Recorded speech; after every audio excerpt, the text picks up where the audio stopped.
rica para descansar, porque a veces es necesario desconectar del trabajo. Ha sido una semana y para mí ha sido un milagro prácticamente no coger el móvil en toda la semana. No cogerlo, digo, porque lo dejaba mientras me iba a la playa. Y si me lo bajaba a la playa era para escuchar algún tema, algún estudio bíblico, alguna predicación, pero la verdad que lo he usado muy poco y necesitaba descontaminarme de tanta tecnología. Bueno, en esta semana una de las cosas que yo he meditado es precisamente la predicación de hoy, que le he llamado las 3 preguntas fundamentales. Las 3 preguntas fundamentales no son quién ganará la liga, quién ganará las elecciones o si lloverá mañana.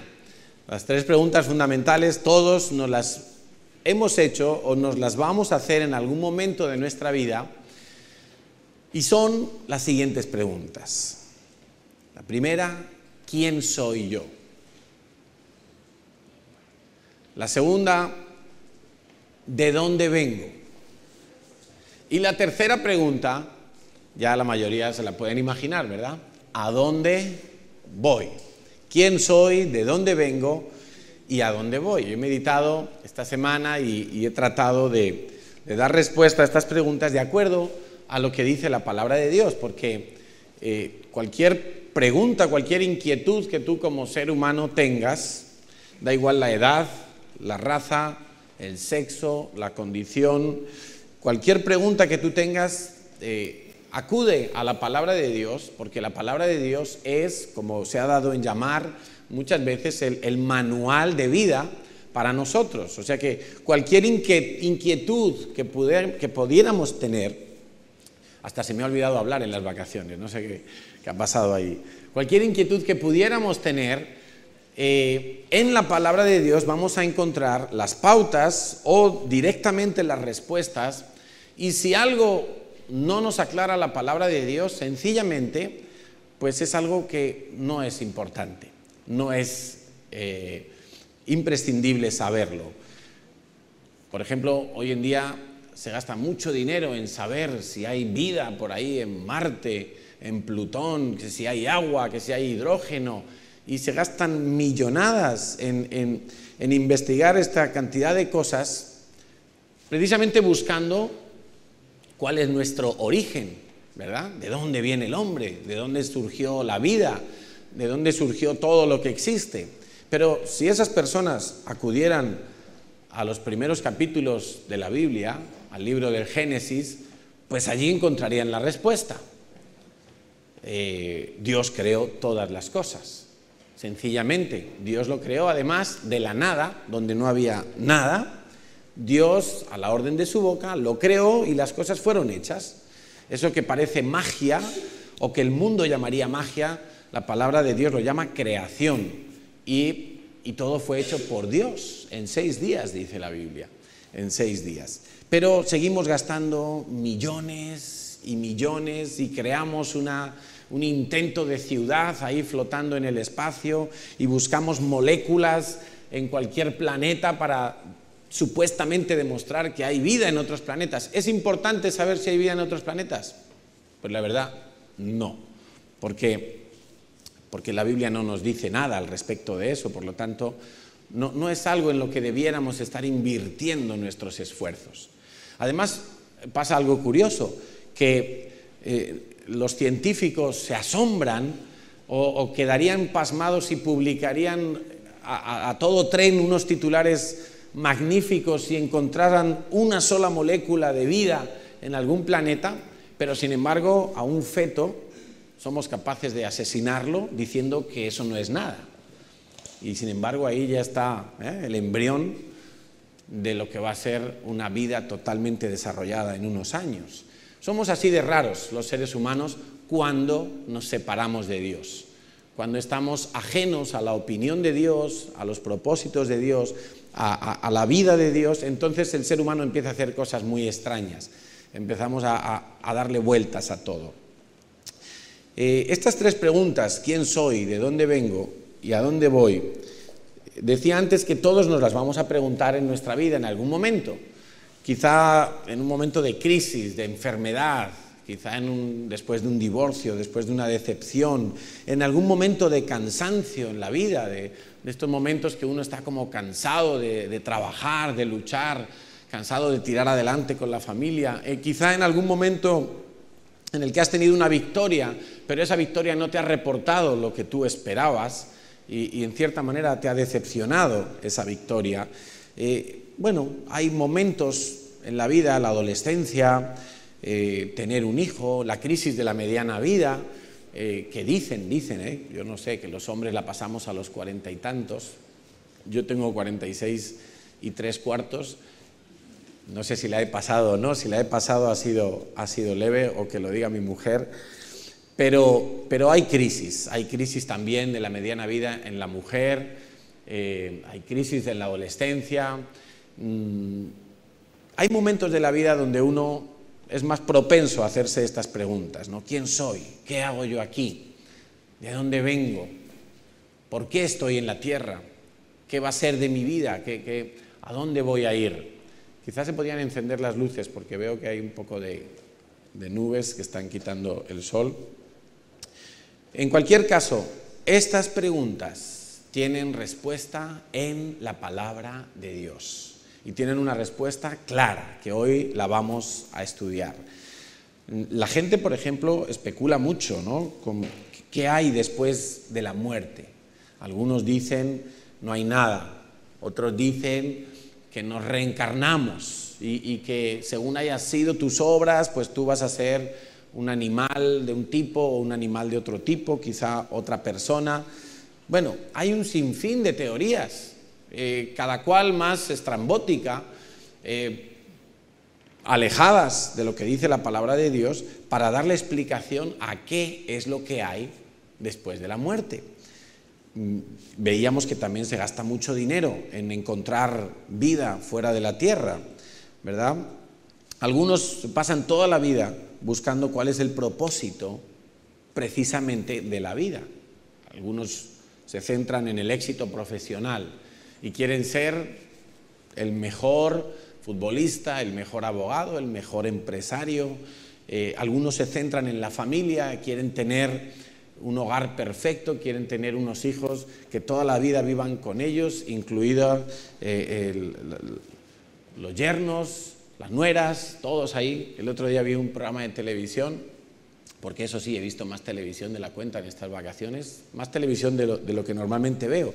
Y salía la mujer de Carlos Arguiñano, el famoso cocinero de la televisión, que estaba pasando vacaciones con sus 2 hijas y 4 nueras. Ellas solas, todas ahí juntitas en un yate. Digo, mira, qué curioso, ¿no? Todas con la suegra ahí.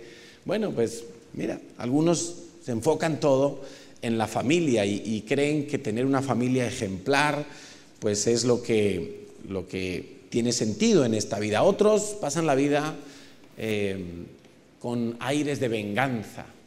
Leí en las noticias esta mañana temprano, es curioso porque vi un titular que decía: empiezan los campamentos de verano en Gaza, allí en Palestina, junto a Israel. Sabéis que los palestinos son enemigos de Israel. Hay quien dice que los israelitas son enemigos de los palestinos. Bueno, también se puede ver así, pero me llamó la atención el titular y sobre todo la foto, porque se veían unos niños de 15 años con sus atuendos militares, metralleta en mano, y ese era el campamento de los niños en Gaza, enseñarles a disparar metralletas, no sé qué otras armas citaba ahí, adoctrinarles en un odio contra Israel, adoctrinarles en vengar la muerte de sus padres, que quizá algunos murieron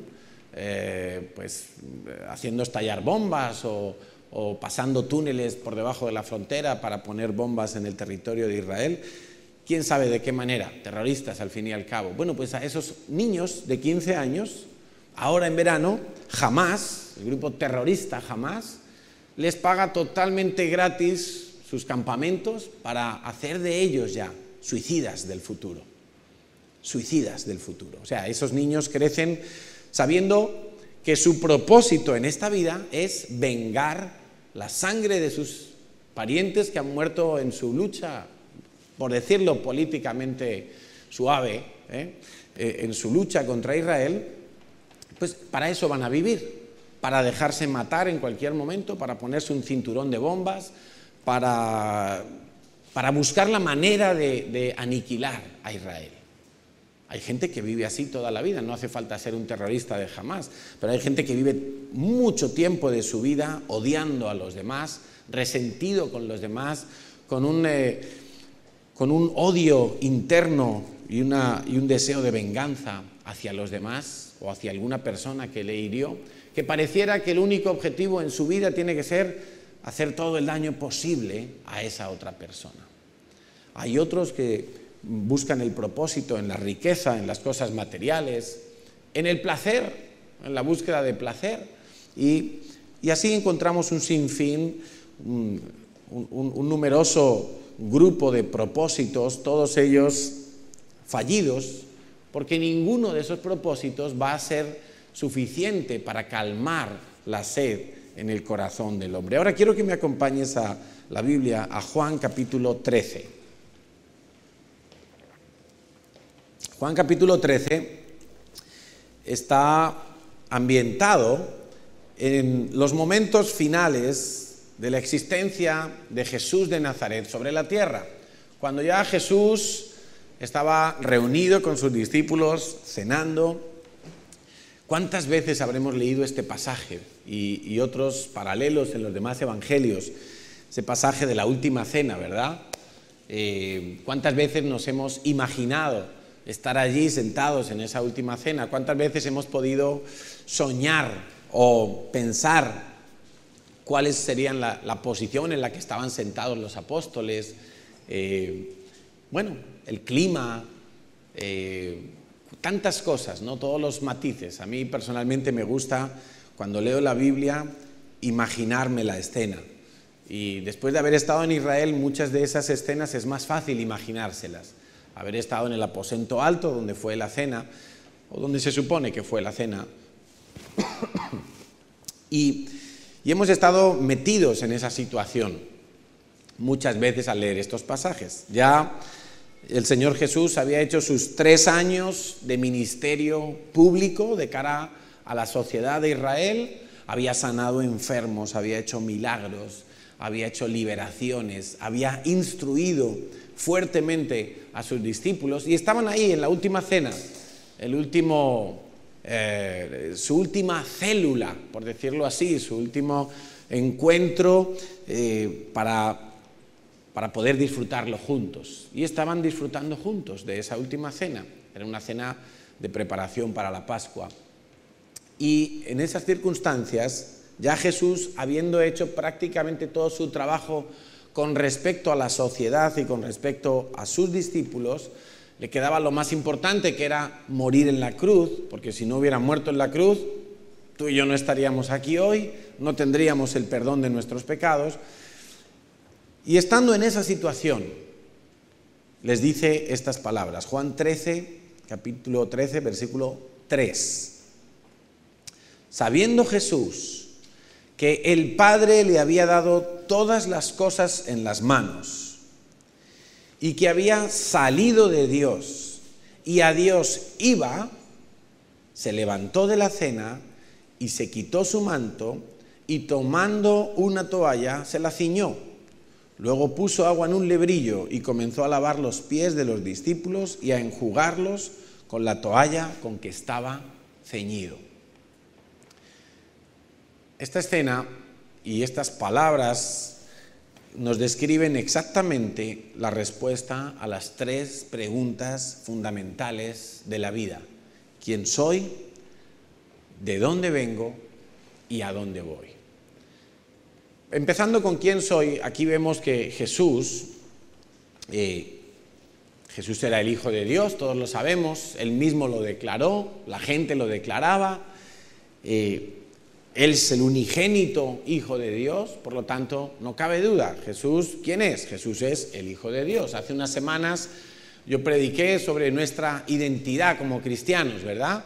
Y hablábamos de la identidad de hijo, la identidad de sacerdote, si no recuerdo mal, de la identidad de guerrero, Y nosotros también somos hijos. Dice Juan 1:12, a todos los que le recibieron, a todos los que recibieron a Jesús, Dios les dio la potestad de ser hechos hijos. Hijos. O sea, la potestad, ¿qué es? La potestad es, por decirlo de alguna manera, un nombramiento, una categoría que se te asigna, una cualidad que desde ese momento Dios te concede. Tú eres hijo de Dios. Para que entendamos esto, si cogemos hoy a una de las hijitas del rey de España, tiene dos, ¿verdad? No sé cómo se llaman. ¿Sabéis cómo se llaman? Sofía y Leonor. Qué bonito. Entonces, cogemos a una de las hijas, a Leonor. Ella es hija del rey, ¿verdad? Por derecho propio. Ha nacido de su padre y de su madre y por lo tanto es hija del rey. Es princesa. Bueno, pues si cogiéramos a Leonor y la llevamos al cono sur de África y la ponemos allí, ella seguramente allí no podría vivir como hija del rey, no podría vivir ni exigir ni tener los privilegios que tiene en su palacio, que tiene aquí viviendo en España, pero seguiría siendo hija, ¿verdad? La potestad de hija no la pierde, pero quizá no tendría la autoridad de ser la hija del rey, porque allí aunque dijera, ¿no sabéis quién soy? Pues nadie le iba a hacer ni caso, porque allí ni pincha ni corta, ¿verdad? Bueno, nosotros, desde el momento que recibimos a Cristo, tú y yo, si tú has recibido a Cristo en tu corazón, si tú le dijiste a Cristo un día, yo te invoco como rey de mi vida y te pido que perdones mis pecados, y cada uno lo hemos hecho con diferentes frases, oraciones, pero con fe y creyendo que Él era el que podía perdonar nuestros pecados, desde ese momento, dice la Biblia, que Dios nos da la potestad de ser hechos hijos de Dios. ¿Quién soy? Básicamente soy hijo de Dios. Quizá no estoy viviendo como hijo de Dios, porque en lugar de vivir en los palacios de mi Padre, en lugar de disfrutar de las cosas que tiene mi Padre, quizá me he ido al cono sur del mundo y estoy viviendo sin ningún tipo de autoridad, sin ningún tipo de propósito como hijo de Dios, pero sigue siendo hijo de Dios. La pregunta entonces, ¿quién soy?, queda claramente respondida en la palabra de Dios. Nosotros somos hijos de Dios. Hay gente que dice, todos son hijos de Dios, todo el mundo es un hijo de Dios, el budista que está allí en su meditación, el chinito que está allí, no, o mi vecino, no. La Biblia dice que todos somos creación de Dios, todos somos criaturas de Dios, pero solamente los que recibieron a Cristo tienen la potestad dada por Dios, nadie más la puede dar, solo Dios puede engendrar a sus propios hijos. Si has recibido a Cristo, entonces tú has pasado a ser de criatura de Dios, has pasado a ser hijo de Dios. Hay una diferencia muy importante, ¿verdad? Esto es como algo así como pertenecer a un club, mucho más que un club. Aprovechamos aquí el eslogan del Barça, más que un club. No, es una familia, es la familia de Dios. Ahora, si tú perteneces a un club, tú tienes unos privilegios, ¿verdad? Tienes unos descuentos, tienes unas preferencias de asientos, tienes preferencia para comprar entradas, etcétera, etcétera. Bueno, imagínate eso mismo trasladado, y valga el ejemplo, a ser familia de Dios. Tú eres un hijo de Dios, eso no lo va a cambiar nadie. Tienes algunos privilegios, tienes, por ejemplo, al Espíritu de Dios, tienes dones que Dios te ha dado, tienes una vida eterna, tienes la limpieza de tus pecados, tienes una misión que cumplir. Dios ha hablado para que sus hijos hagan lo que el Padre quiere que hagan. Tienes muchas cosas, privilegios. Quizá podríamos decir que también tenemos derechos, pero no quiero enfocarme mucho en ese aspecto porque enseguida se nos suben las burbujas a la cabeza y empezamos a creer que tenemos derecho ya a mucho más. Pero también tenemos obligaciones, también tenemos obligaciones. No podemos deshonrar el nombre de nuestro Padre, tenemos que obedecerle, tenemos que ser fieles a lo que Él nos ha encomendado. Tenemos que representar bien el nombre de nuestro papá, porque somos hijos de Dios y eso no va a cambiar. Ahora volvemos al pasaje que hemos leído en Juan 13 y no podemos pasar por alto que lo que hizo el Señor Jesús era algo que hacían los siervos de la casa. Este asunto de tomar agua en un barreño, coger una toalla y empezar a limpiar los pies de sus propios discípulos, era algo que hacían los siervos de la casa. Pero no lo hacía el mayordomo de la casa, lo hacía el último de los siervos, el más bajo en el escalafón de los siervos. Si habláramos de un hombre rico que tuviera muchos servidores, tendría un mayordomo a cargo de todos los servidores. Ese mayordomo tendría las llaves de la casa, tendría la potestad incluso de comprar y vender cosas de su dueño con el fin de beneficiar a su dueño. Pero dentro de ese escalafón de servidores habría el último de todos, que es el que limpia los pies de los invitados que vienen a la casa. En aquella época el calzado era como el que solemos usar ahora en verano, descubierto, ¿verdad? Sandalias, chanclas. De ahí surgieron las Adidas Moisés o las Nike Abraham. Entonces la gente llegaba a casa y tenía los pies sucios de polvo, de tierra, de barro. Y el siervo lo que tenía que hacer era limpiarles los pies. Coger agua, coger una toalla, un paño y tratar de limpiar lo más que pudiera de esos pies sucios. Eso fue exactamente lo que hizo el Señor Jesús. Y no es que, pues mira Jesús, ¿no? Qué humilde, cómo limpió. O sea, realmente era lo más bajo que podía hacer un siervo en una casa. O sea, de ahí solo se podía progresar, aspirar a ascender en el cargo. Ya no se podía bajar más. Eso era la tarea más baja para un siervo de una casa. Ahora tú piensa en una cosa, Jesús era el Hijo de Dios, ¿verdad? Jesús, venían ángeles y le daban de comer cuando estuvo en el desierto. Jesús, 1 o 2 días antes de este capítulo de Juan 13, había entrado en Jerusalén y toda la gente de la ciudad le tendía palmas en el suelo y le gritaban: Hosana, bendito el Hijo de Dios, el Hijo de David, Hosana en las alturas. ¿Os acordáis? Todo el mundo estaba ya enfervorecido, como diciendo: este es el Mesías, este es el Hijo de Dios, este es el que va a librar a Israel. Estaba todo el pueblo en ebullición. Jerusalén en aquellos días era un hervidero, no solamente porque estaba próxima la fiesta de la Pascua, que siempre es un motivo de congregar mucha gente y de celebrar fuertemente a Dios, pero es que además estaba Jesucristo.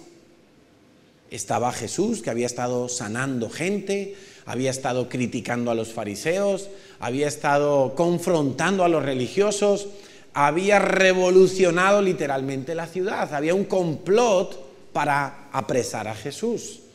Jesús hasta ese momento había tratado de permanecer oculto, no siempre se manifestaba a la gente. A veces sanaba a algunos enfermos y les decía: no digáis nada a nadie.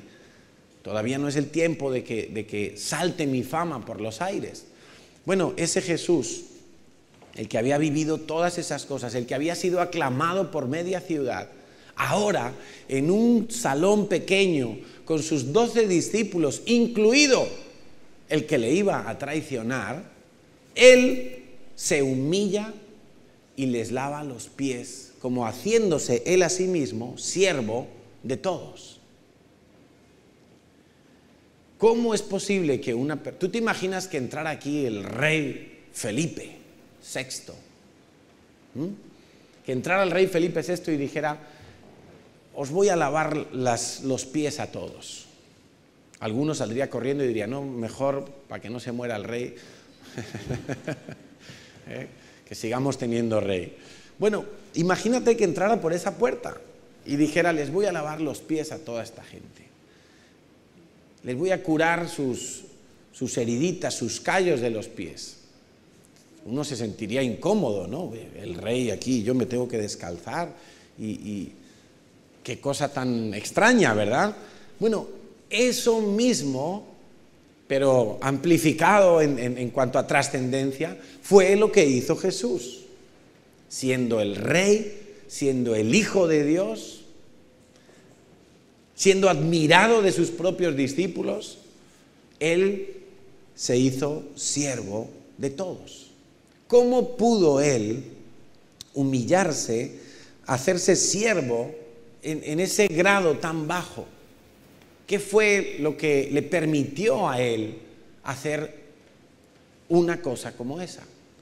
Pues la respuesta está en que él estaba muy seguro de quién era. Y como estaba muy seguro de quién era, no le importó hacerse siervo para sus discípulos.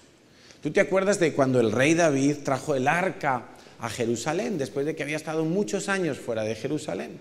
Entonces el rey David decidió traer el tabernáculo, todavía no existía el templo, decidió traer el tabernáculo que estaba en Silo a Jerusalén. Y dijo: no, el lugar donde tiene que estar el tabernáculo con el arca de Dios, con el arca del pacto, es en Jerusalén, porque esta es la capital del reino. Entonces vamos a traerlo. Y cuando lo trajeron, David preparó todo un montaje impresionante de adoradores, de cantores, el ejército, y eso se formó ahí como una procesión de tamaño XXL.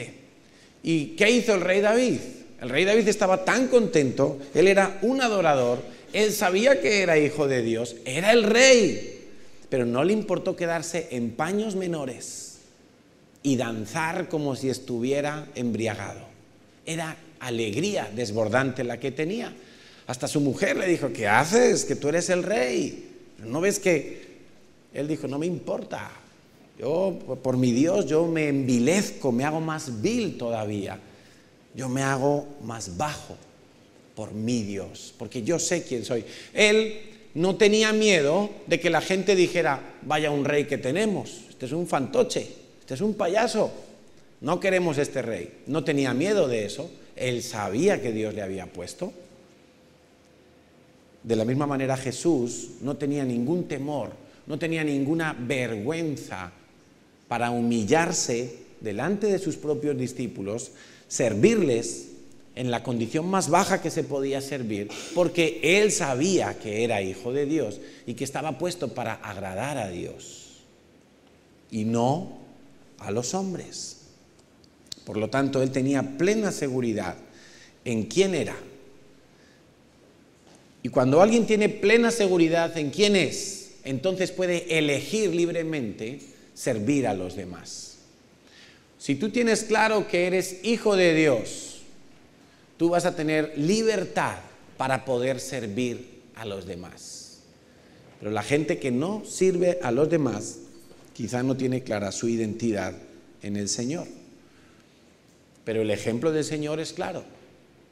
Él sirvió y se humilló delante de sus propios discípulos porque no tenía temor a perder nada, a perder fama, a perder honra, a perder prestigio. No tenía miedo a perder nada porque él ya sabía quién era.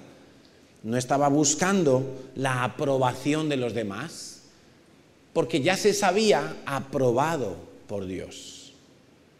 En 2 ocasiones vemos en la Biblia que Dios Padre aprobó a Jesucristo. Una fue cuando fue bautizado en el Jordán y se oyó una voz del cielo que dijo: este es mi Hijo amado en quien tengo complacencia. Y otra fue cuando subió al monte, no sabemos qué monte es. En Israel, cuando vamos, los guías nos dicen fue en ese monte, en el monte Tabor, donde Jesús se transfiguró delante de Pedro, Jacobo y Juan. Pero la Biblia no dice que fue el monte Tabor. Allí suben y algunos dicen, aquí fue. Bueno. Y estando en la transfiguración, también se oyó una voz del cielo que dijo: este es mi Hijo amado, en quien tengo complacencia. Jesús sabía perfectamente que el Padre le aprobaba, que el Padre le tenía en estima, que el Padre le había enviado. Y como él tenía eso claro, en su DNI lo ponía bien claro: soy el Hijo de Dios, mi Padre tiene complacencia en mí. Entonces él no tenía ningún temor de servir a los demás en la forma más baja. Él mismo se metió en esa condición. No fueron las circunstancias las que le obligaron a ser un esclavo, un siervo para los demás. Él mismo lo hizo voluntariamente. Solo alguien que tiene clara su identidad puede servir en lo que le pongan y no se disgusta, porque sabe que ya cuenta con la aprobación de su Padre, sabe que ya es hijo de Dios. Entonces, lo que soy determina lo que hago y no al revés. Vuelvo a repetir, lo que soy determina lo que hago. Lo que soy condiciona lo que voy a hacer, pero no al revés. Hace varias semanas yo preguntaba: ¿quién soy yo? ¿Soy Carlos Villanueva? No, ese es mi nombre. ¿Soy pastor? No, esa es mi función. Soy hijo de Dios. Si me cortaran un brazo, ¿seguiría siendo Carlos? ¿Seguiría siendo el mismo? Sí. Mis recuerdos no cambian, mis emociones seguirían siendo las mismas, seguiría amando a mi esposa, seguiría sirviendo al Señor, seguiría cogiendo cangrejos con fuet, con el otro brazo, o sea que no cambiaría. Todo lo que tú eres en Cristo te ha sido dado del cielo. Tú eres hijo de Dios y esa condición te ha sido dada del cielo. En Juan 3:27 dice: no puede el hombre recibir nada si no le fuere dado del cielo. La potestad de ser hechos hijos de Dios nos ha sido dada del cielo. Ahora bien, y quiero que entiendas esto, porque una cosa es que yo sepa quién soy y otra cosa es qué hago con esa verdad. ¿De qué me sirve a mí saber que soy hijo de Dios? Vale, me acuesto tranquilo esta noche, sé que dormiré siendo hijo de Dios, me despertaré por la mañana y seguiré siendo hijo de Dios, pero ¿de qué me sirve saber que soy hijo de Dios? Pues si tú crees lo que dice Juan 3:27, que todo lo que has recibido te ha sido dado del cielo, tú vas a tener que tener tu mano siempre abierta. Si Dios te da este móvil, tú no puedes decir: como ahora es mío, ya no lo suelto, esto no me lo quita nadie. Más bien es: Señor, tú me diste esto, pues yo voy a estar así delante de tu presencia, que si tú lo quieres volver a tomar, Señor, que si tú me lo pides, que si tú me lo quitas y se lo quieres dar a otro, es tuyo, porque ha sido dado del cielo. Delante del Señor siempre vamos a tener que estar con la mano abierta y no pensar que lo que Dios nos ha dado ya es de uso y dominio exclusivamente mío y para mí. Todo lo que Dios te ha dado, piénsalo, la vida en primer lugar, tus capacidades, los dones y talentos que tienes, el Espíritu Santo, todo lo que Dios te ha dado, bendiciones materiales, todo absolutamente lo tienes que rendir delante de Dios y tener siempre la mano abierta delante de Dios, para que no se nos olvide. Yo soy lo que soy porque me ha sido dado del cielo. Soy lo que soy porque Dios me ha hecho un préstamo y lo recibo. Pero aquí está, Señor, en cualquier momento tú quizá lo quieras tomar.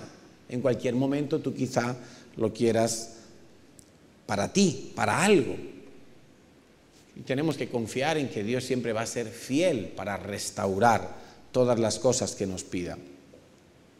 Como sé que todo lo que soy y todo lo que tengo es del Padre, lo pongo a su disposición.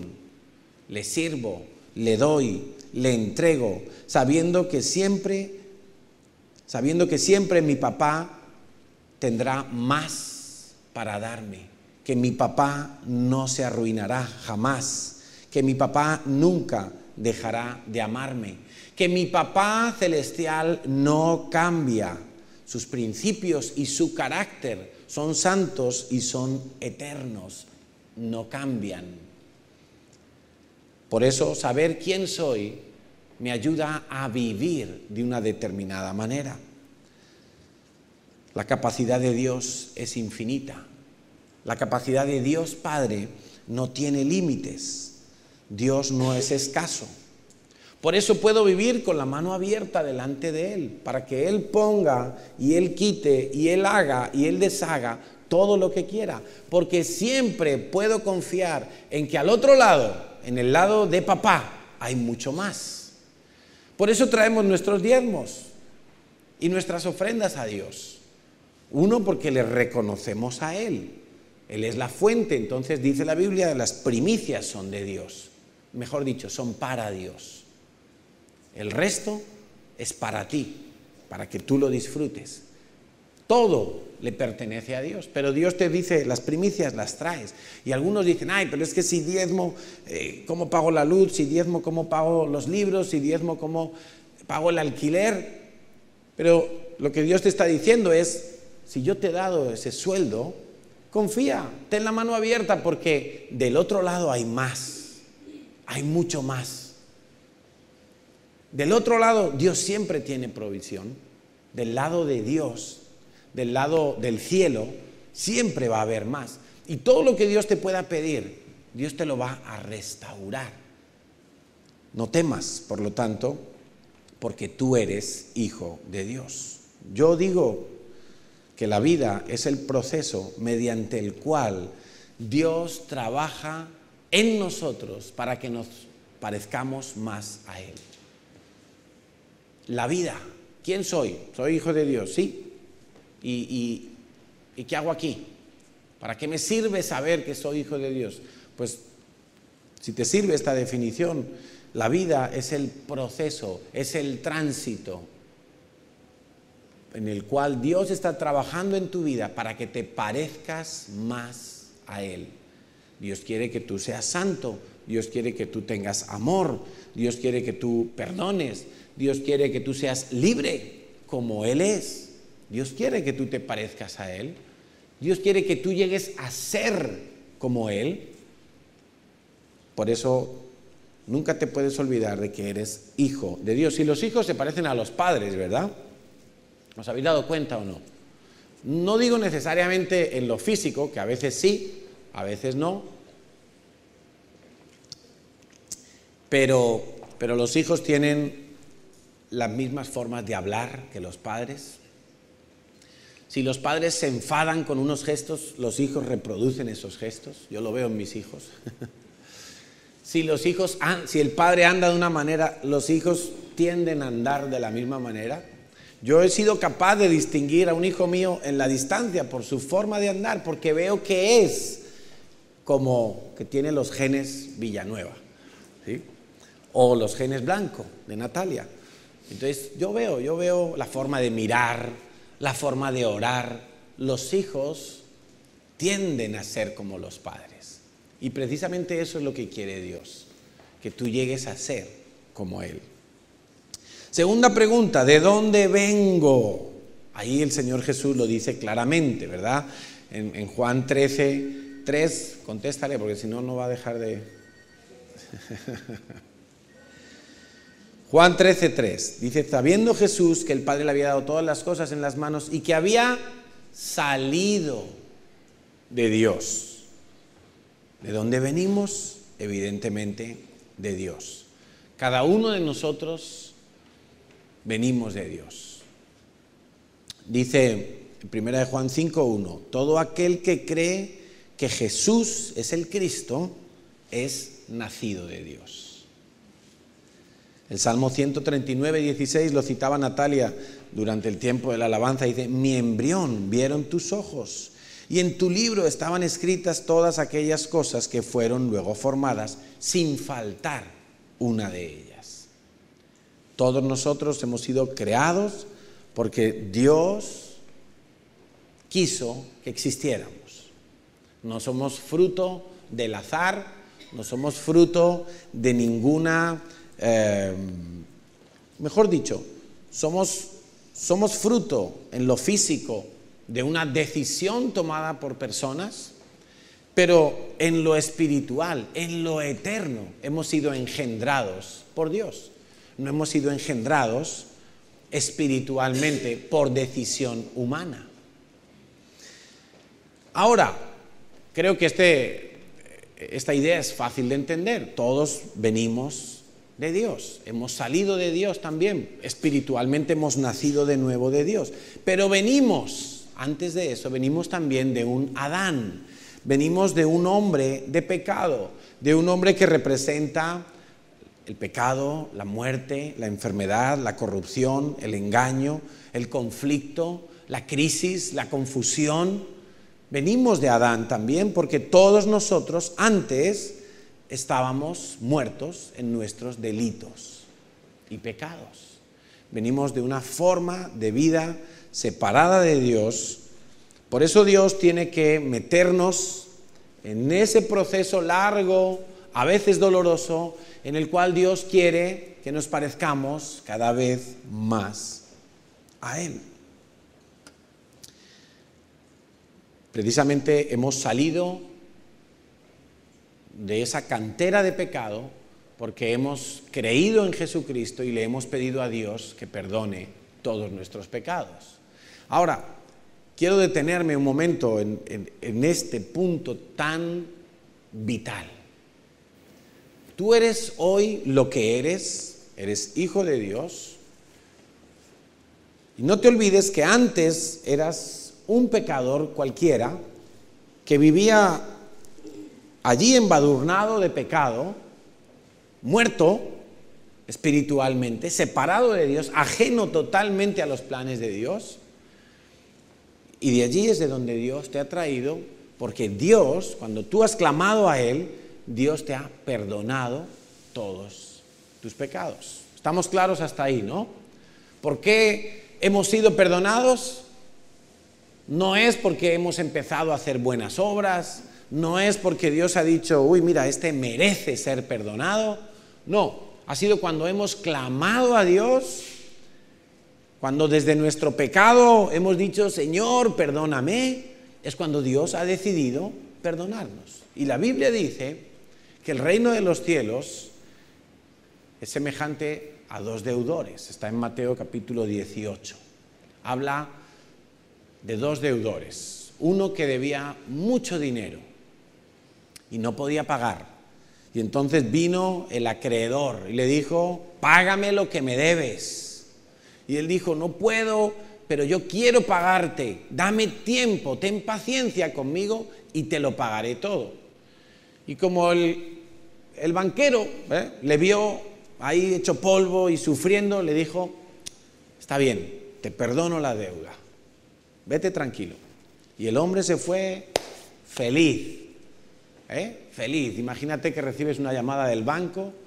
Oiga, señor Villanueva, sí, dígame, que le perdonamos la hipoteca. Ya tiene usted su piso para usted y queda libre de hipoteca. Uf, vamos, hacemos un culto extraordinario. Felices, ¿no? Pues eso es el reino de los cielos. Teníamos una deuda grandísima, impagable, y clamamos a Dios, y Dios, viendo nuestro ruego, dijo, está bien, quedas sin deuda, todos tus pecados han sido perdonados. Fíjate que la Biblia habla de deuda y de ofensa, de las dos cosas. En el Padre Nuestro dice, perdónanos nuestras ofensas, ¿sí? Aquí habla en la parábola de una deuda material, para que entendamos, porque a veces cuando alguien nos debe dinero, cómo nos cuesta perdonarle la deuda, ¿verdad? Yo recuerdo hace años un discípulo que le debía dinero a otro, 2 discípulos de aquí de la iglesia, y yo le dije a uno, al que le debían el dinero, le dije, ¿por qué no le perdonas? ¿Por qué no le perdonas la deuda? Y así ya, mira, se arregla vuestra amistad, te quitas un problema de encima porque estás todo el tiempo pensando, este me debe, este desgraciado, y le veo que se compra una Coca-Cola y no me paga, y a mí me debe dinero, y estás sufriendo. Mira, queda libre y perdónale, porque al fin y al cabo, eso es lo que Dios ha hecho con nosotros. No podíamos pagar y nos perdonó la deuda. Por eso la Biblia dice, al que te pida, dale. No le prestes, dale. Porque si tú le prestas, vas a estar todo el tiempo con la libreta. A ver cuándo me paga. O sea, un mes, los intereses. ¿Ya? A ver, le voy a llamar. No, me voy a esperar 5 días. A ver si me trae algo el fin de semana. Estamos ahí sufriendo porque hemos prestado. La Biblia dice, al que te pida, ¿qué dice? Dale. Entonces este deudor estaba muy contento porque ya no tenía deuda y salió y se encontró a uno que le debía nada, unas pesetillas, unos eurillos, y le cogió y le dijo, oye, ven para acá, tú me debes tanto, ¿verdad? 100 euros. A él le acababan de perdonar una deuda de 1.000.000 de euros y estaba contento, pero ve a uno que le debe 100 euros y dice, oye, tú me debes 100 euros, ¿verdad? Me acabo de acordar yo que tú me debes 100 euros, venga, págamelos. No puedo, hombre, espera un poco que a ver si el mes que viene te lo puedo pagar, ten paciencia conmigo. Que no, que me lo pagues ahora, que tú me lo debes. Tú me dijiste que me lo ibas a pagar hace ya muchos meses, no me lo has pagado, ahora me lo tienes que pagar y si no te mando a la cárcel, te pongo una denuncia. Hombre, pero no, ten paciencia conmigo, que no. Y lo metió a la cárcel por una deuda pequeñita. Claro, cuando los amigos se enteraron, fueron a hablar con el jefe. Mira lo que hizo tu consiervo. Tú le perdonaste una deuda muy grande. Tuviste misericordia de él, pero él ha salido y a uno que le debía un poquito de nada, lo ha metido en la cárcel porque no podía pagar. ¿Y sabéis qué hizo el banquero? Fue a buscarle al primero de los dos y le dijo, oye, yo te perdoné una deuda muy grande, tú debías hacer lo mismo, es que no has aprendido la lección, pero no lo has hecho, entonces tú eres el que va a la cárcel ahora hasta que me pagues todo lo que me debes. Y el otro se quedó de piedra. ¿Y sabes qué ocurre? Que cuando tú tienes que pagar a Dios, quiere decir que tú ya te has vuelto un religioso. El religioso es el que dice, voy a hacer muchas buenas obras porque así gano más puntos para entrar en el reino de los cielos. No se da cuenta de que es por gracia, pierde la perspectiva de la gracia, del regalo de la salvación y piensa que se lo tiene que sudar él, que tiene que sudar la camiseta para ganarse el reino de los cielos. Y entonces empieza a hacer buenas obras, empieza a ser un fariseo, un religioso, pensando que por sus buenas obras, que a veces ni siquiera son tan buenas, porque su corazón piensa diferente a lo que está haciendo, piensa que por esas buenas obras va a conquistar el reino de los cielos. ¿Y por qué digo esto? Porque nosotros veníamos de una cantidad de pecados impagables. Podríamos habernos pasado sacrificando corderos y bueyes a Dios y no habría suficiente para perdonar todos nuestros pecados. ¿Qué hizo Dios? Mira, te perdono la deuda. Ahí mato a Jesucristo para que su sangre sea la que cubra todos tus pecados. Claro, es para estar contentos como cristianos, ¿verdad? Para estar... Yo digo que los cristianos debemos ser las personas más felices sobre la tierra, porque aunque llueva o truene o me arruine o como Job caiga enfermo de los pies a la cabeza, que tengo lo más importante, y es que con Dios estoy en paz, no le debo nada. Si Dios saca su lista de morosos, ahí ya no estamos nosotros.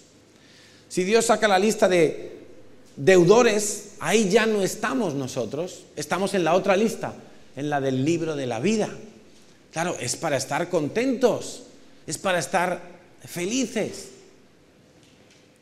Por eso yo cuando veo un cristiano derrotado, amargado, apagado, yo digo, este ya se me está volviendo un fariseo. Porque el cristiano todos los días de su vida se levanta y dice, yo venía de Adán, pero ahora estoy en Cristo. Yo venía de allí, del pozo, de las aguas sucias, y ahora estoy en el río de vida. Venía de la cloaca, de la inmundicia, de la muerte, y ahora he pasado a vida. Ahora tengo lo más importante. Se podría acabar hoy mi vida y yo sé que estoy con Dios, porque sé que pasé de donde vengo a otra cosa, eterna, santa, para siempre. Nosotros tenemos que hacer lo mismo con nuestro prójimo, que es ahí donde yo quiero incidir, porque somos muy rápidos para decir, sí, Dios ha perdonado todos mis pecados, pero ¿a quién no has perdonado tú todavía? ¿A quién le tienes tú la cuenta ahí? Tú me debes, tú me tienes que pedir perdón por esto y por esto y por esto. Tú me hiciste, tú me dañaste, tú me mentiste, tú me ignoraste, tú me abandonaste, lo que sea. ¿A quién le tenemos nosotros la lista preparada ahí? Porque Mateo 18, todo desde el capítulo 15, desde el versículo 15, está hablando de precisamente perdonar las deudas a nuestros deudores, perdonar las ofensas a los que nos ofenden. Ahí mismo está el pasaje famoso que dice, todo lo que atares en el cielo, en la tierra será atado en el cielo, y todo lo que desatares en la tierra será desatado en el cielo. Pero sabes que todo está circunscrito al perdón. No podemos sacar de contexto ese versículo.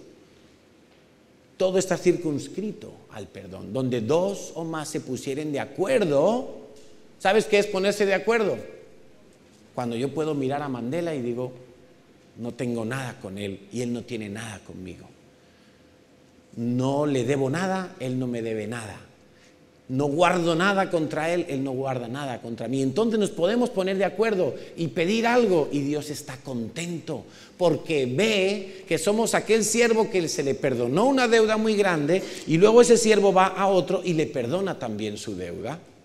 Y si un día pasó algo entre nosotros, ya lo perdonamos.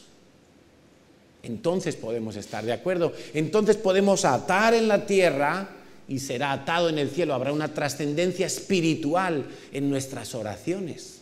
Si no, nuestras oraciones serán de chiste, ineficaces totalmente.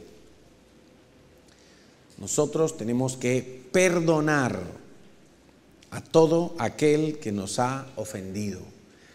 Y si no perdonamos, estoy convencido de que no tenemos muy claro de dónde venimos. No tenemos claro de dónde venimos.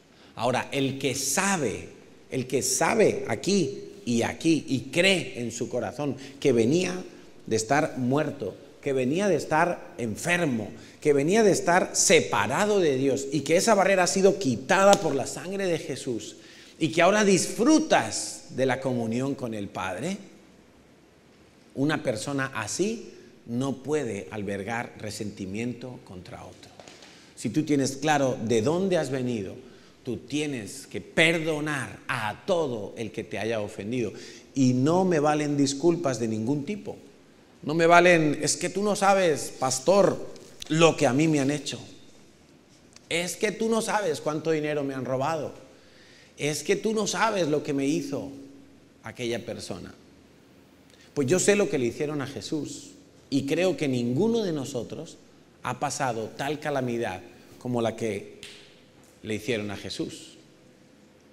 Y Jesús, muriendo en la cruz, muriendo en la cruz, cuando vino el tipo y le traspasa con la lanza sus últimas gotas de fuerza, sus últimos instantes de vida y de aliento, Señor, perdónalos porque no saben lo que hacen. Estos que me están matando, estos romanos que me han crucificado, estos fariseos que me han llevado hasta la cruz, Señor, perdónalos porque no saben lo que hacen. Ahora, tan importante es cuando tú perdonas, que quiero que entiendas esto, ninguno de los soldados romanos que crucificó a Jesús va a ser culpado de haber crucificado a Jesús. ¿Sabes por qué? Porque Jesús los perdonó. Porque Jesús dijo, Padre, perdónalos, porque no saben lo que hacen. Esto es dinamita. Cuando tú perdonas lo que a ti te han hecho, tú estás dejando libre a esa persona de ese pecado que hizo contra ti. Cuando tú de corazón y creyendo le dices a Dios, Señor, yo perdono a aquel que me abusó, a aquel que me traicionó, a aquel que me calumnió, a aquel que me hizo mal. Cuando tú de corazón lo haces, esa persona queda libre de ese pecado. No solo tú. Y esto es tremendo porque es un poder el que tiene el perdón, que sin el perdón no se podría construir el reino de los cielos. Yo sé de dónde vengo. Y como sé de dónde vengo, estoy dispuesto a perdonar todo lo que me hagan. Porque yo estaba endeudado hasta la muerte en contra de Dios. Y ahora soy libre. Ahora bien, ¿a dónde voy? Ya para terminar y entramos en la recta final, Jesús también lo dice ahí en Juan 13, Jesús sabía que iba al Padre. Y esto es también un gran secreto en la vida, saber para dónde vas. Saber que pase lo que pase, tú vas a estar con Dios, tú vas a estar disfrutando de la vida eterna, tú vas a tener el regalo de contemplar la hermosura de Dios por la eternidad, pase lo que pase. Esto es muy importante porque también nos enseña la Biblia que a Jesucristo esto mismo le sirvió para poder sufrir todo lo que sufrió en la cruz. Dice en Hebreos capítulo 12, versículo 2, puestos los ojos en Jesús, el autor y consumador de la fe, el cual, mira el secreto de Jesús, el cual por el gozo puesto delante de él, sufrió la cruz, menospreciando el oprobio, la tortura, la calumnia, la injuria, y se sentó a la diestra del trono de Dios. Te lo voy a poner de otra manera. Está Jesús en el monte Gólgota, en el Calvario, crucificado en la cruz. Está sufriendo dolores indescriptibles. Hay unos estudios médicos que hablan de la intensidad del dolor que tenía que estar experimentando Jesús, que es tan raro que no se desmayara. Porque tú sabes que cuando el cuerpo es sometido a un dolor extremo, salta un mecanismo automático para no sufrir, que es el desmayo, la inconsciencia. Bueno, pero Jesús estuvo consciente todo el tiempo. Le habían clavado en los tendones, en los nervios, en los pies, la corona de espinas, los latigazos que habían masacrado todo su cuerpo, se estaba desangrando literalmente. Era un sufrimiento atroz. Pero mientras Jesús estaba en esa cruz, él estaba pensando, en un rato, en unas horas, voy a estar sentado a la diestra del trono de Dios. En unas horas voy a estar sentado a la diestra del trono de Dios y Dios va a estar con una sonrisa de oreja a oreja, pensando, afirmando, ya cualquier persona va a poder venir a mi presencia a través del sacrificio de Jesucristo. Eso fue lo que Jesucristo estaba pensando, no solo en el momento de la cruz. ¿Sabéis que Él pasó la noche solo en un calabozo? Todos los discípulos le habían abandonado, el sumo sacerdote lo había detenido, y estaba en un calabozo, solo, toda la noche. Yo me imagino a Jesucristo pensando, tengo que hacerlo porque el gozo que viene después no se puede comparar. No lo puedo poner en la misma balanza que el sufrimiento que voy a tener. Puestos los ojos en Jesús, el autor y consumador de la fe, el cual por el gozo puesto delante de él sufrió la cruz, menospreciando, como diciendo, el castigo la tortura esta, es pequeñito comparado con el gozo de ver a mi Padre Celestial contento, habiendo hecho lo que tengo que hacer, habiendo cumplido mi misión. ¿Por qué es importante que tú sepas para dónde vas? Pues te lo voy a decir muy claramente, porque la vida es complicada, la vida es difícil, la vida está llena de sufrimiento. Y te diré más, para un cristiano hay incluso más aflicciones. Tenemos motivos para ser feliz, tenemos motivos para pensar y creer que el final del libro nos anuncia la victoria. Aunque hoy me toque sufrir, aunque hoy esté pasándolo mal, el gozo viene después, cuando esté con el Señor. ¿Te das cuenta? Hay gente que pierde un ser querido y ya no levanta cabeza en toda la vida. Hay gente que pasa la vida buscando enriquecerse y hacer cosas materiales, pero las cosas materiales aquí se van a quedar.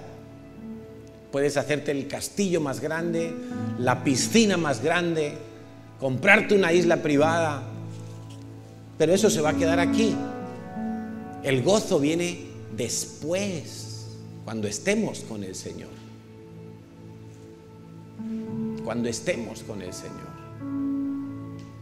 Y me acuerdo cuando se murió mi padre, Carlito lloraba mucho. Lloraba y yo le decía, ¿pero por qué lloras? Es de tristeza. Decía, hombre, sí, porque ya no veo al abuelo, pero le afirmamos la idea de que le vamos a ver en el cielo. Vamos a estar con él en el cielo, vamos a estar con él en la presencia de Dios. Entonces es una separación temporal, pero además ni siquiera pensar en esos términos, porque cuando lleguemos al cielo ya no será la misma relación, yo con mi padre con su hijo o con su nieto. Es que ya en el cielo las cosas van a ser tan diferentes, ya tendremos a Papá Dios cubriendo todas nuestras áreas, todas nuestras necesidades, de manera que no voy a tener necesidad de esposa ni de suegra, no voy a tener necesidad de papá, de hijos. Nos conoceremos, yo creo que sí, que nos conoceremos, pero será una relación diferente. Ya no seré allí vuestro pastor, seremos uno más. Quizá haya jerarquías, sí, haya diferentes escalas de autoridad, pero ya no estaremos pensando, ay, este era mi hermano, este era mi tía, este era mi sobrino. Serán diferentes las cosas, ya no será necesario todo eso. Pon los ojos en Jesús, porque Él te mostró, Él te fue ejemplo de cómo poder sufrir si es necesario, y en la vida toca sufrir. En la vida no siempre toca la lotería, en la vida no siempre la gente te trata bien, en la vida no todos te van a respetar. Yo le decía el otro día a uno de mis hijos, no puedes impedir que otros te hieran, no puedes impedir que otros te tiren lanzas como Saúl le tiraba a David, pero ¿qué vas a hacer con esa lanza? ¿La vas a devolver? ¿O vas a perdonar y vas a decir, bueno, Señor, vendrán tiempos mejores y sobre todo llegará el tiempo en el que te veré cara a cara y allí ya no habrá enfermedad, allí ya no habrá crisis, allí ya no habrá guerras, no habrá pestilencias, no habrá injusticias, no habrá locuras, no habrá ningún delito? Hacia allá es hacia donde vamos. ¿Tú lo crees? Nos ponemos en pie y le damos gracias a Dios. Señor, gracias porque tú premias la fidelidad, tú premias la obediencia. Tú te agradas de aquellos que tienen fe, no de los que viven por vista, sino los que viven por fe. Y hoy creemos en tu palabra, Señor. Y como Jesús, hoy te decimos, Padre, nosotros sabemos que somos tus hijos, sabemos de dónde nos has sacado, sabemos a dónde vamos. Y estas cosas nos hacen vivir confiado, estas cosas nos hacen vivir con todo el sentido, con todo el propósito, con toda la atención puesta en ti. Señor, no vamos a vivir para nosotros mismos, no vamos a vivir pensando en placeres o en deleites temporales. Vamos a vivir con la cabeza alta delante de los hombres, pero humillados delante de ti, Señor. Sabemos que somos tus hijos porque tú nos has dado esa potestad en Cristo Jesús. Sabemos también, Padre, que eso es incambiable, que el que es hijo tuyo lo es para siempre. Sabemos, Señor, que nadie podrá arrebatar de tu mano tus ovejas. Sabemos, Señor, que siendo tus hijos, todas nuestras necesidades estarán suplidas. Señor, sabemos que hemos pasado de muerte a vida. Estábamos ciegos y ahora vemos. Como dijo Job, de oídas te había oído, pero ahora mis ojos te ven. Pasé muchos años, Señor, en religiosidad, buscándote de una manera incorrecta, pero ahora mis ojos te ven, porque he mirado a Cristo, el autor y consumador de la fe, porque he mirado al autor de salvación. Muchas gracias, Señor, porque me has rescatado de la vana manera de vivir de mis padres, porque me has librado de mis propios pecados, aún como dijo el salmista, de los que me son ocultos, líbrame, Señor. Gracias, Padre, porque antes olía a muerte, ahora huelo a vida. Gracias, Señor, porque antes olía a pecado, a inmundicia. Era un olor horrendo que no me permitía acercarme a ti. Pero ahora, Señor, hay olor de santidad, que tú has puesto en mí un perfume nuevo, un perfume de amor, un perfume de misericordia. Entendiendo, Padre, que tú has perdonado todas mis deudas y mis ofensas. Todos los pecados que yo había cometido contra ti han sido borrados de mi cuenta. Ya no me culpas de ninguno de ellos, ya no me acusas de ninguno de ellos. Señor, eso mismo quiero hacer con los que me han ofendido a mí. No quiero vivir odiando, no quiero vivir buscando venganza, no quiero vivir resintiéndome con todos. Quiero vivir para amar, no para odiar. Porque de tal manera amó Dios al mundo entero que dio a su Hijo. Y yo quiero dar, Señor, de lo que tú has puesto en mí. Tú has puesto perdón, has puesto un nuevo corazón, has puesto sanidad, has puesto vida nueva, has puesto alegría, óleo de alegría en lugar de cenizas. Has traído salud a mi alma, a mi corazón. Señor, y voy a caminar todos los días de mi vida sabiendo que finalmente en la meta estás tú. En la meta me encontraré contigo. En la meta me recibirás con los brazos abiertos, porque ya no vivo yo, mas vive Cristo en mí. Y lo que ahora vivo en la carne, lo vivo en la fe del Hijo de Dios, el cual me amó y se entregó a sí mismo por mí, para que yo tenga vida, para que yo te conozca, para que yo sea semejante a ti, para que yo pueda venir a tu presencia. Señor, mientras llega el día que estemos cara a cara contigo, ¿cómo será ese día, Señor? No dejamos de imaginar cómo será ese momento, ese encuentro, donde te veamos cara a cara, donde tú nos recibas con los brazos abiertos, donde tú nos recibas, Señor, diciendo: bien, buen siervo y fiel. En lo poco has sido fiel, en lo mucho te pondré. Entra en el gozo de tu Padre.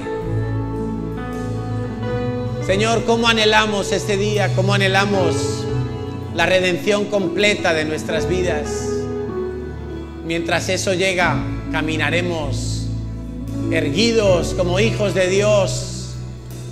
Caminaremos seguros y confiados en que el pasado, aquella cantera de Adán de la cual fuimos cortados, ya no marcará nuestro futuro. Confiados y seguros de que nuestra identidad es plena, es cierta en Cristo Jesús. Por eso, Señor, por eso podemos adorarte.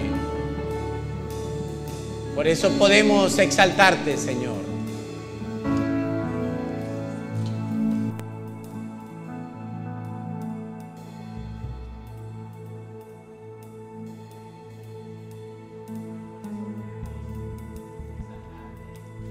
Darte gracias, porque hoy en tu palabra hemos aprendido, Señor. Y yo te pido, Dios, que esta semilla no sea robada por el diablo, que no sea robada por el enemigo en el corazón de tus hijos, que cada uno pueda estar seguro de quién es, seguro de dónde viene y seguro de a dónde va. Porque tú lo has dicho, Señor, porque tú lo has hecho. Aleluya, Señor. Tú eres el principio, tuya es la eternidad. Llamaste el mundo a existencia, me acerco a ti. Con toda confianza. Moriste por mis fracasos, llevaste mi culpa en la cruz, cargaste en tus hombros mi carga, me acerco a ti. ¿Qué puedo hacer? Puedo decir, te ofrezco mi corazón completamente a ti. En tu salvación camino. Gracias, Señor. Tu espíritu vive en mí. Quiero alabarte con todo mi ser. Declara en tus promesas, me acerco a ti. ¿Qué puedo hacer? ¿Qué puedo decir? Adoraré. Ofrezco mi corazón solamente a ti, Señor, completamente a ti.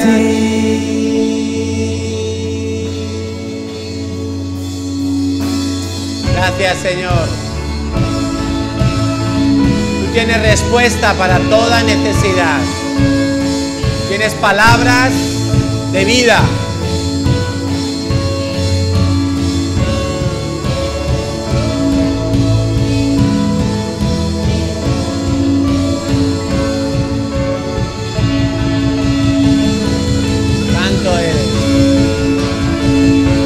Aquí estoy con más manos alzadas vengo, pues tú todo lo viste por mí. Aquí estoy, mi alma a ti entrego, tuyo soy, Señor.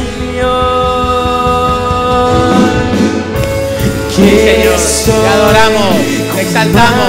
Manos atadas vengo, Venimos ante ti, Señor, para adorarte, para darte gloria, por mí, que estoy, para decirte que te amamos. Alma a ti entrego, tuyo soy, Señor. Sí, Señor, hoy celebramos que tú eres Dios eterno, que tú no cambias. Hoy celebramos que tú estás vivo. Hoy celebramos que tú eres un Dios de alegría, que tú eres un Dios fiel, bueno y bondadoso, Señor. Por eso te honramos. Puedo, todo es posible y la fuerza tú me das. Nada es imposible, por ti los ojos se abren, cadenas son rotas y yo viviré por fe. ¡Vamos! Nada es imposible.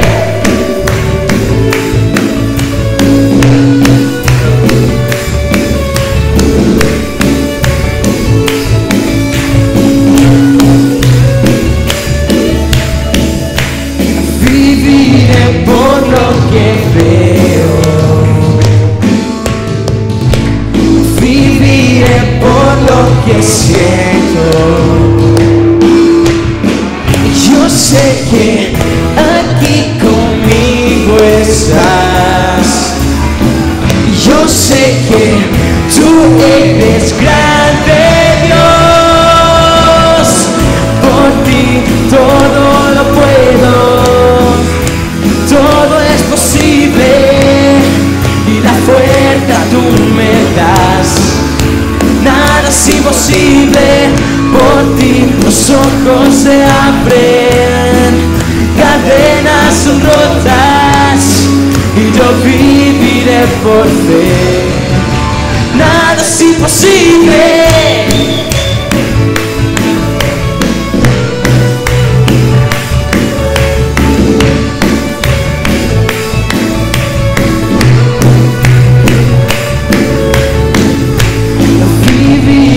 Por lo que veo, viviré por lo que siento. Viviremos por fe, Señor. Yo sé que aquí conmigo estás. Yo sé que tú eres grande, Dios. Por ti todo lo puedo. Todo es posible y la fuerza tú me das.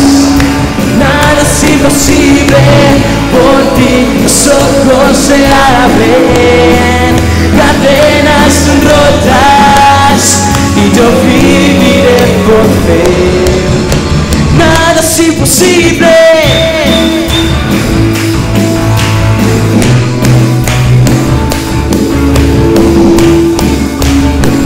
Grande Dios. Creo en ti, creo en ti, creo en ti, creo en ti, Cristo. Creo en ti, creo en ti, creo en ti, creo en ti, Cristo. Creo en ti, creo en ti, creo en ti, creo en ti, Cristo. Creo en ti, creo en ti, creo en ti, creo en ti, Cristo. Creo en ti, Cristo, por ti todo lo puedo. Todo es posible, Señor. Todo es posible. Toda la gloria es para ti, Fuerza tú Señor. me das.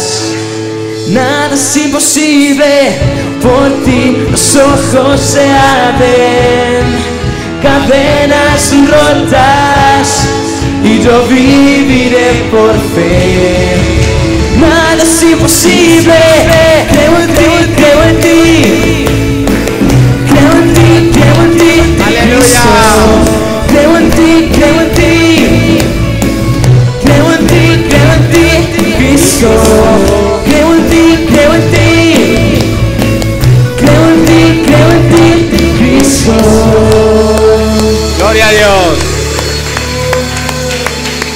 la gloria y toda la honra sea para el Señor.